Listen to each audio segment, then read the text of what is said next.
नमस्कार all of you. आप जो है कक्षा 12 जीव विज्ञान पढ़ रहे थे। पिछले वीडियो लेक्चर में क्रोमोसोम और जीन के व्यवहार की तुलना किया गया था। ठीक है, आज उसी टॉपिक को आगे जो है बढ़ाते हैं। एनसीईआरटी पेज नंबर 90 से ध्यान दीजिए। अर्धसूत्रण फर्स्ट की पश्चावस्था में क्रोमोसोम के दो जोड़े मेटाफेज पट्टिका पर एक दूसरे से स्वतंत्र रूप से प्रतिबद्ध हो सकते हैं। तो आप देख रहे हैं कि अर्धसूत्रण फर्स्ट की पश्चावस्था में, अर्धसूत्रण फर्स्ट की किस अवस्था में? पश्चावस्था में। अर्धसूत्रण फर्स्ट की पश्चावस्था में क्रोमोसोम के दो जोड़े मेटाफेज पट्टिका पर एक दूसरे से स्वतंत्र रूप से प्रतिबद्ध हो सकते हैं। ठीक है, देखें चित्र 5.9 में। तो चित्र 5.9 यह है आपका। ठीक है, यह अर्धसूत्रण फर्स्ट की पश्चावस्था है। अर्धसूत्रण फर्स्ट की पश्चावस्था। तो इसमें आप देख रहे हैं क्रोमोसोम के दो जोड़े हैं। क्रोमोसोम के दो जोड़े हैं, दोनों में आप देख रहे हैं। ठीक है, और यह जो है मेटाफेज पट्टिका पर एक दूसरे से स्वतंत्र रूप से प्रतिबद्ध हो सकते हैं। यह जो है मेटाफेज पट्टिका पर एक दूसरे से स्वतंत्र रूप से प्रतिबद्ध हो सकते हैं। स्वतंत्र रूप से एक दूसरे से प्रतिबद्ध हो सकते हैं। ठीक है, ध्यान से देखें। तो पहले वाले फिगर में आप देख रहे हैं। ठीक है, अर्धसूत्रण फर्स्ट में संभावना 1 और संभावना 2। संभावना 1 को पहले देखें। तो यहाँ आप देख रहे हैं कि अर्धसूत्रण पश्चावस्था में यह नारंगी जो है किसके पास है? ग्रीन। नारंगी और ग्रीन एक साथ हैं, पीले और लाल एक साथ हैं। नारंगी और ग्रीन एक साथ हैं, पीला और नारंगी हरा एक साथ, पीला लाल एक साथ हैं। ठीक है, और इसमें क्या है? नारंगी और लाल एक साथ हैं और पीला हरा एक साथ हैं। दोनों में क्या है? डिफरेंस है। नारंगी के साथ हरा है पहले वाले में और पीले के साथ लाल है, जबकि दूसरे में क्या है? नारंगी के साथ लाल है। पहले वाले में नारंगी के साथ हरा है, पीले वाले के साथ लाल है, लेकिन इसमें क्या है? नारंगी के साथ लाल है और पीले वाले के साथ हरा है। दोनों अलग अलग है कंडीशन। ठीक, तो यह पश्चावस्था फर्स्ट, अर्धसूत्रण फर्स्ट। ठीक है, अर्धसूत्रण फर्स्ट में पश्चावस्था में ऐसा है कंडीशन। अब जो है अर्धसूत्रण सेकेंड पश्चावस्था में यह दोनों अलग होंगे। तो यह दोनों अलग हो गए, नारंगी हरे अलग हुआ और पीला लाल अलग हुआ। नारंगी लाल अलग हुआ और पीला हरा अलग हुआ। अब जब जनन कोशिका बनेगी, जनन कोशिका पश्चावस्था, ठीक है, तो संभावना क्या होगी? संभावना फर्स्ट, नारंगी के साथ हरे आ गए और पीले के साथ लाल आ गए। यह संभावना फर्स्ट बनेगी। ठीक है, और इसमें क्या होगा? संभावना फर्स्ट। संभावना सेकेंड क्या होगा? संभावना सेकेंड में नारंगी जो है वह लाल के साथ है, नारंगी लाल के साथ अलग हुआ और पीला जो है हरा के साथ अलग हुआ। यह दो संभावनाएं बनेंगी। ठीक है, तो इस दो संभावनाएं आपने देखा, यह कंडीशन बना। ध्यान दें। तो पहली पॉसिबिलिटी क्या है? पहली संभावना क्या आपने देखा? पहला संभावना देखा कि 1 long orange and short green chromosome, ठीक है, एक लंबा ऑरेंज नारंगी और एक छोटा हरा क्रोमोसोम, एंड लॉन्ग येलो और लंबा पीला और शॉर्ट रेड, लंबा पीला और छोटा red chromosome at a same pole. ठीक है, पहले वाले पॉसिबिलिटी में क्या है? एक लंबा ऑरेंज नारंगी और छोटा ग्रीन, ठीक है, और लंबा येलो, लंबा पीला और छोटा रेड एक पोल पर हैं, समान पोल पे हैं। यह है आपका पॉसिबिलिटी फर्स्ट। और पॉसिबिलिटी सेकेंड क्या हो सकती है? संभावना सेकेंड में, ठीक है, एक लंबा नारंगी और शॉर्ट रेड छोटा लाल क्रोमोसोम और लंबा पीला और छोटा हरा क्रोमोसोम जो है सेम पोल पर हो सकते हैं। यह दो संभावनाएं हो सकती हैं। ठीक है, यह दो संभावनाएं हो सकती हैं। ठीक, तो आपने देखा कि पहले संभावना क्या थी?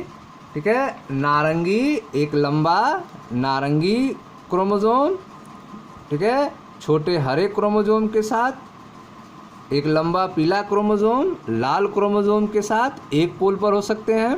दूसरी संभावना है कि एक लंबा नारंगी जो है वह लाल क्रोमोसोम के साथ, छोटे लाल क्रोमोसोम के साथ, और एक लंबा पीला जो है छोटे हरे क्रोमोसोम के साथ एक पोल पर हो सकते हैं। ठीक है, और यह जो है क्रोमोसोम का स्वतंत्र संव्यूहन है। यह क्रोमोसोम क्या हो सकते हैं? स्वतंत्र हो सकते हैं। कोई जो है किसी के साथ हो सकता है। ठीक है, नारंगी के साथ हरा हो सकता है, नारंगी के साथ लाल हो सकता है, पीले वाले के साथ लाल हो सकता है, पीले वाले के साथ हरा हो सकता है। ठीक है, तो इसमें आपने क्या देखा? क्रोमोसोम का स्वतंत्र संव्यूहन आपने देखा, और यह जो है जनन कोशिकाओं में एक दूसरे से अलग हो जाते हैं। ठीक है, तो इसे समझने के लिए दाएं और बाएं स्तंभों में 4 अलग रंगों के क्रोमोसोम की तुलना करो। तो आपने तुलना किया, बाएं स्तंभ में संभावना 1 नारंगी और हरे एक साथ बीज संयोजित हैं, किंतु दाहिने में संभावना 2 में नारंगी क्रोमोसोम लाल क्रोमोसोम के साथ बीज संयोजित हो रहा है। नारंगी जो है वह किसके साथ अलग हो रहा है? लाल के साथ अलग हो रहा है, और पहले वाले में नारंगी जो है वह हरे के साथ अलग हो रहा है। ठीक, अब आप देखें, सटन और बावेरी ने तर्क प्रस्तुत किया।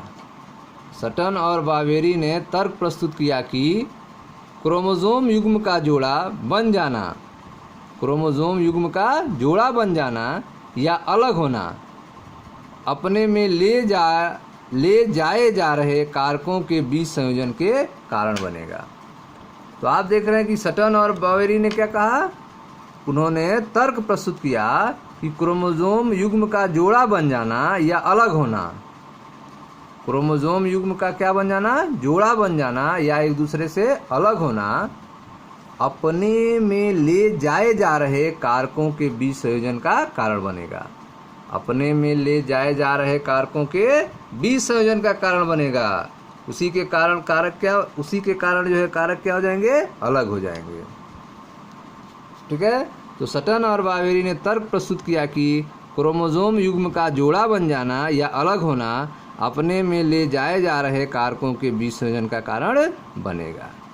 सटन ने क्रोमोसोम के बीच संयोजन का ज्ञान को मेंडल के सिद्धांतों के साथ जोड़कर, सटन ने क्रोमोसोम के बीच संयोजन अर्थात क्रोमोसोम के अलग होने के ज्ञान को मेंडल के सिद्धांतों के साथ जोड़कर वंशागत का क्रोमोसोमवाद या सिद्धांत प्रस्तुत किया। ठीक है, तो आप देख रहे हैं कि मेंडल के सिद्धांतों को और सटन ने क्रोमोसोम के बीच संयोजन का ज्ञान, दोनों को जोड़कर उन्होंने क्या प्रस्तुत किया? वंशागत का क्रोमोसोमवाद प्रस्तुत किया या सिद्धांत प्रस्तुत किया। ठीक है, तो वंशागत का क्रोमोसोमवाद या सिद्धांत क्या है? ध्यान दें उसको। उन्होंने क्या बताया? इस विचार के विश्लेषण का अनुमापन करते हुए थॉमस हंट मॉर्गन तथा उनके साथियों ने वंशागत का क्रोमोसोमवाद या सिद्धांत के प्रयोगात्मक सत्यापन किए और यौन जनन उत्पादन विभेदन के लिए खोज के आधार की नींव डाली। ठीक है, तो आप देख रहे हैं कि मेंडल के जो सिद्धांत थे और जो सटन ने क्रोमोसोमवाद के बीच संयोजन, ठीक है, जो क्रोमोसोम है वह अलग होता है, इन दोनों को जोड़कर उन्होंने क्या दिया? वंशागत का क्रोमोसोमवाद या सिद्धांत प्रस्तुत किया। ठीक है, और इस विचार के विश्लेषण और अनुमापन, ठीक है, अनुपालन करते हुए थॉमस हंट मॉर्गन और उनके साथियों ने वंशागत का क्रोमोसोमवाद या सिद्धांत का प्रयोगात्मक सत्यापन किए। ठीक है ना, तो इस जो सिद्धांत है उसका प्रयोगात्मक सत्यापन किसने किया? थॉमस हंट मॉर्गन और उनके साथियों ने किया कि एक और यौन जनन उत्पादन विभेदन के लिए खोज के आधार की नींव डाली। ठीक है, इसके लिए उन्होंने किसको चुना? मॉर्गन ने फल मक्खियों फ्रूट फ्लाई ड्रोसोफिला मेलानोगैस्टर पर काम किया। ठीक है, ड्रोसोफिला मेलानोगैस्टर पर काम किया जो ऐसे अध्ययनों के लिए उपयुक्त पाई गई जो फल मक्खियाँ थीं वो ऐसे अध्ययन के लिए क्या पाई गई, उपयुक्त पाई गई। ड्रोसोफिला मेलानोगास्टर का फिगर आप देख सकते हैं, ठीक है। यह आपका नर, ठीक है, नर मक्खी है और यह आपका मादा मक्खी है, ठीक है। इस पर उन्होंने अपना एक्सपेरिमेंट किया। मॉर्गन ने फल मक्खियों अर्थात फ्रूट फ्लाई ड्रोसोफिला मेलानोगास्टर पर काम किया। ये जो ऐसे अध्ययन के लिए उपयुक्त पाई गई, ठीक है। इन्हें प्रयोगशाला में क्या क्या इनकी विशेषता थी, इस फल मक्खी की क्या विशेषता थी, देखें। इन्हें प्रयोगशाला में सरल कृत्रिम माध्यम में रखा जा सकता है। इन मक्खियों को प्रयोगशाला में सरल कृत्रिम माध्यम में रखा जा सकता है।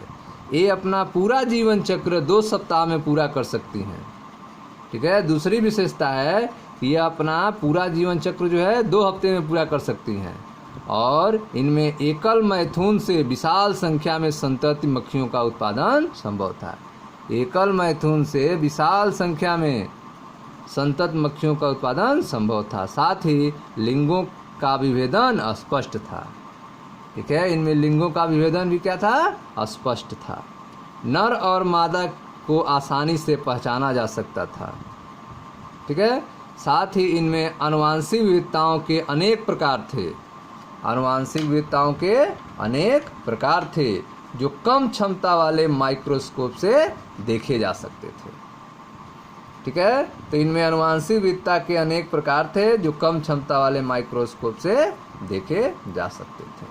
तो इतनी सारी विशेषताओं के कारण, ठीक है, थॉमस हंट मॉर्गन और उनके साथियों ने अपने प्रयोगात्मक सत्यापन के लिए ड्रोसोफिला मेलानोगास्टर को चुना था, ठीक है। आइए अब आगे देखते हैं।